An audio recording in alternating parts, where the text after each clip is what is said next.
Bonjour la famille, j'espère que vous allez très bien. Hier dimanche le 14, on se demandait à qui a profité le massacre du 31 août 2016 au Gabon. À qui? Parce que pendant que j'étais avec les blessés à la clinique Chambrier, et les parents des victimes ne pouvaient pas venir. Parce que vous êtes bien d'accord que ça tirait de la nuit du 31 jusqu'au 4 septembre. La ville était silencieuse parce que c'était le week-end. La nuit du 31, c'était le mercredi. Donc le jeudi, il n'y avait pas de circulation. Le vendredi, le samedi, le dimanche. La sérénité est revenue au Gabon à partir du lundi. Et même lundi, c'était très froid. Les gens avaient peur. Voilà. Durant cette période creuse, j'ai appelé, il y a un des blessés qui avait donné le numéro de monsieur Nambo, Maître Nambo. Maître Nambo. Maître Nambo, j'ai appelé le samedi, il disait qu'il était occupé, il était en réunion. Mais que ce n'est pas à moi de gérer cette histoire, c'est à monsieur Ndemezo. Ce sont les propos de Maître Nambo. Ce n'est pas à moi de gérer ça, mais c'est monsieur Ndemezo. Appelez monsieur Ndemezo parce que vous l'avez dit que monsieur, depuis la nuit depuis le premier, donc le jeudi, le premier du jeudi, 1er septembre, donc le jeudi, je suis à la clinique ici avec les blessés et il n'y a pas de suite, aucun leader n'est venu, on ne sait pas si vous savez que nous sommes ici, donc j'appelle pour vous informer que nous sommes ici avec beaucoup de blessés. Donc, ce serait mieux pour vous de venir nous voir. Et madame, qui vous a remis mon numéro? Je dis non, c'est un de vos étudiants qui m'a remis votre numéro parce qu'il est ici, il accompagne son frère qui est blessé. Et le parent en question, c'est le frère de Bourobou Cédric. Bourobou Cédric.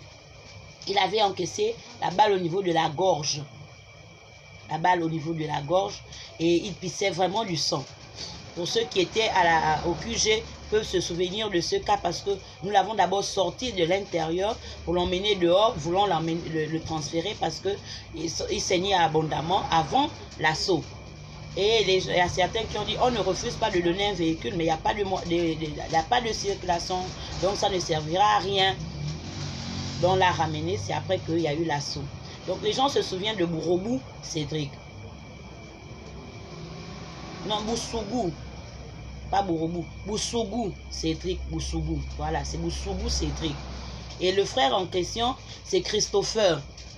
Christopher. C'est Christopher qui me remet le numéro de Maître Nambo, disant que Maître Nambo est son professeur de droit. Voilà. Et que Maître Nambo est avec Monsieur Ping, effectivement. Quand j'appelle, il dit qu'il est en réunion avec Monsieur Ping. Donc, il ne pourrait pas donner suite à l'appel maintenant, mais il le fera après. Mais déjà, voici le numéro de Monsieur Ndemezo. Appelez Monsieur Ndemezo. J'ai appelé Monsieur, il m'a remis le numéro de Monsieur Ndemezo. J'ai appelé. Quand j'appelle Monsieur Ndemezo dit, écoutez, madame, oui, c'est vrai, c'est moi qui m'occupe de ça, c'est moi le responsable de la cellule de crise. Mais on va arriver, Il était 9 h. On va arriver. 15 h, je rappelle, il n'arrive pas toujours. 17 h, il n'arrive pas. Le dimanche, j'appelle Maître Nambo. Ah, monsieur, s'il vous plaît, monsieur Ndemezo n'est pas arrivé hier. Madame, pourquoi vous m'appelez? Vous ne savez pas que je suis fatiguée?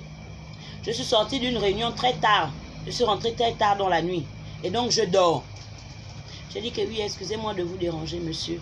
Si j'appelle, c'est parce que vous m'avez donné le numéro de monsieur Ndemezo et que monsieur Ndemezo n'est toujours pas venu et je suis là avec les blessés. Il y a certains qui veulent bien rentrer chez eux parce que leur traitement est terminé, mais ils n'ont même pas de quoi pouvoir rentrer chez eux. Madame, vous m'appelez pourquoi? Je vous ai dit que ce n'est pas moi qui m'occupais de ça, non? Que c'est monsieur Ndemezo. Si vous avez appelé Ndemezo et qui n'est pas venu, maintenant vous voulez que moi je fasse quoi? Je dis que monsieur, excusez-nous, si vous pouvez m'aider à rentrer en contact avec monsieur Ndemezo pour qu'il vienne. Madame, écoutez très bien, c'est la dernière fois que vous m'appelez.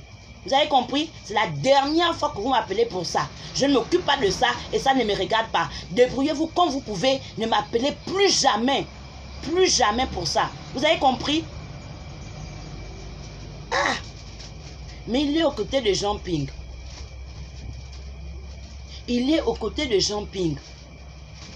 Voici que en 2024, là, lorsque je commence les démarches, mon collectif et moi, on va adresser un courrier, une correspondance à M. Jean Ping pour lui dire que nous, le collectif des survivants, avons décidé de nous mettre sur le terrain pour entamer certaines démarches. Comme la chose s'est passée chez vous, on ne peut pas le faire sans vous tenir informé. M.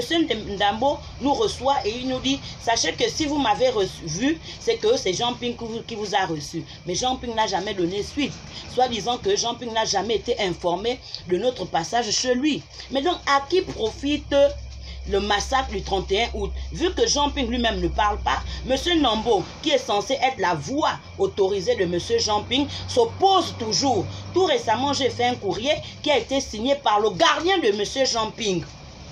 À qui profite le massacre du 31 août?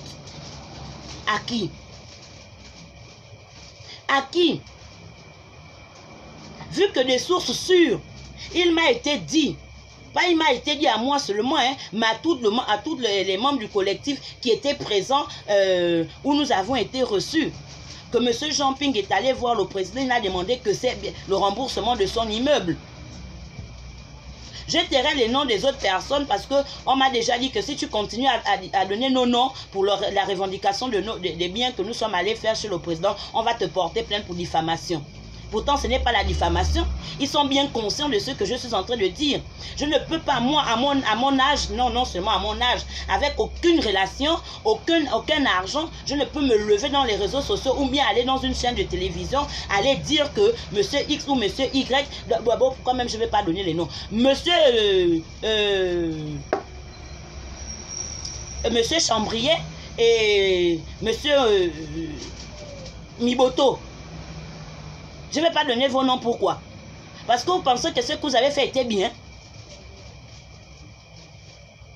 Je vais toujours dire, ceux qui ont fait du bien dans cette histoire-là, je dirai toujours. Madame Chantal Mimoto avait donné 170 000 francs pour que nous allions chercher les médicaments qui ont servi à soigner certains blessés pendant l'assaut, durant la nuit du 31 au QG.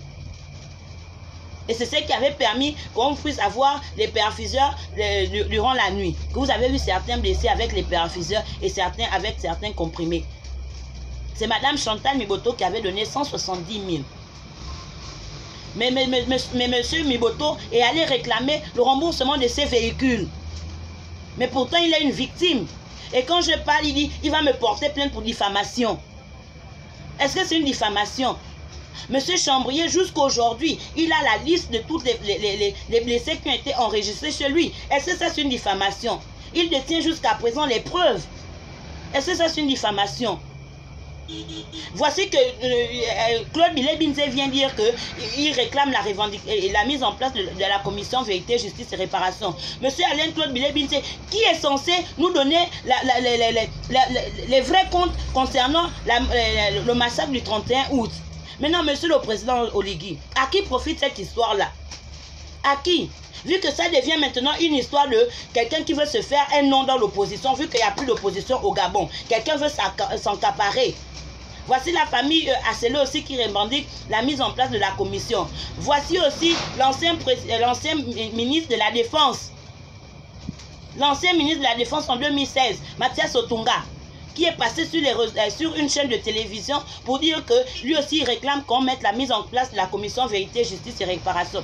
Maintenant, finalement, nous là, ok, ce n'est même pas que quand vous revendiquez ça, vous êtes mis ensemble pour faire un collectif des hommes riches du Gabon qui avaient pillé le Gabon et vous décidez de réparer vos erreurs, vous appelez les victimes et dites aux victimes, asseyons-nous, voici comment on va entamer le dossier parce que. Non, chacun se met dans son côté et en train de revendiquer ce qu'il veut parce que vous avez les moyens. Donc nous les victimes, vous asseyez sur nous. Mais vous voulez vous servir encore de nous les victimes pour vous créer un chemin. Est-ce que c'est sérieux? On m'a dit que Jean Ping, qu'est-ce qu'on n'a pas vu? On n'a pas vu un Jean Ping qui était dans le pouvoir en place et qui est devenu opposant. On n'a pas vu, les Gabonais ne l'ont pas accepté. On n'a pas vu un Baobam qui était opposant, qui est devenu, qui était dans la majorité, qui est devenu opposant. Est-ce que les Gabonais ne l'ont pas accepté? Mais je dis toujours, Jean Ping est devenu opposant, pas sur le sang des Gabonais. Lorsque Jean Ping est devenu opposant, s'est proclamé opposant, il n'y avait pas eu un tel massacre. Baobam, la même chose. Baobam n'est pas venu devenir opposant sur autant du sang des Gabonais. Donc il faut arrêter ce désordre-là. Il faut arrêter ce désordre.